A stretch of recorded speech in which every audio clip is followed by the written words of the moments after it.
берете, вы видите почки вегетативные и почки плодовые. Они разные. Прежде чем обрезку делать, мы делаем анализ, не каждого дерева, конечно, определенных деревьев делаем и определяем, какую обрезку здесь сделать, какой урожай мы сейчас хотим от него. Особенности каждого сорта плодовых и как следует ухаживать за деревьями на личном примере узнают будущие аграрии, студенты ИНГУ аграрно-инженерного факультета и Назрановского аграрного колледжа. В основном здесь студенты 4-го курса, будущие бакалавры. Исключение только третьекурсник Хаваш Акбиев. Сегодняшнее занятие студенту очень нравится, как и выбранная профессия. Изучение почвы и растений по сложности и интересу Хаваш сравнивает с медициной. Из практики студент старается вынести как можно больше полезной информации о деревьях. Лично я узнал, как сажать, с каких пор сажать, как обрезку делать, чем обрабатывать. Целая куча всего, что пригодится. Такие занятия, практикумы для студентов стали возможны после заключения соглашения между региональным Минсельхозом и руководством факультетов учебных заведений. Такие выездные лекции будут проходить как минимум раз в неделю. Для студентов это отличная возможность уже сейчас изучить все тонкости будущей профессии. В дальнейшем будем практиковать это и в молочном комплексе Малгобекском, и наших ГУПах сельскохозяйственных, производственных. И у нас есть 2 больших комплекса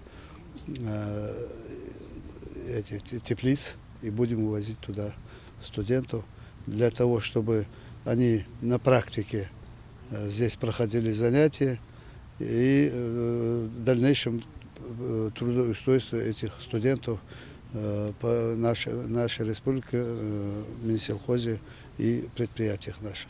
Следующий пункт ознакомительной экскурсии – хранилище площадью 1000 гектаров. Строительство оптового распределительного склада было начато в прошлом году. Он состоит из 4 блоков. В камерах в течение года хранится около 7 тонн яблок. Секрет такой мумификации яблок очень прост. Мы удаляем из кислорода, из воздуха без кислорода. Когда мы с вами дышим, сколько процентов кислорода в воздухе? От 18 до 21%. Больше нет. А мы оставляем здесь 1%.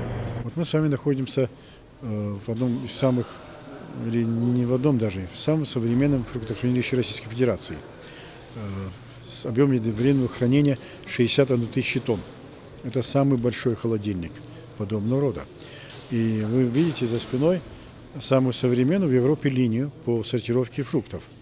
Эта линия включает в себя все тонкости этой работы. Все, что известно науке, мы вложили в эту линию.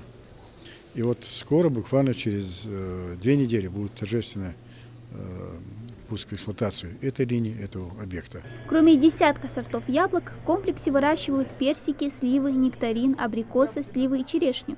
Для ухода за фруктовыми деревьями нужен именно агроном-плодовод. На таком огромном производстве задействовано порядка 300 человек. В скором времени здесь планируют открыть филиал ИНГУ аграрно-инженерного факультета, чтобы теорию тут же подкреплять практикой. На предприятии также намерены в будущем трудоустроить выпускников аграрного факультета и увеличить число работников до 1000 человек.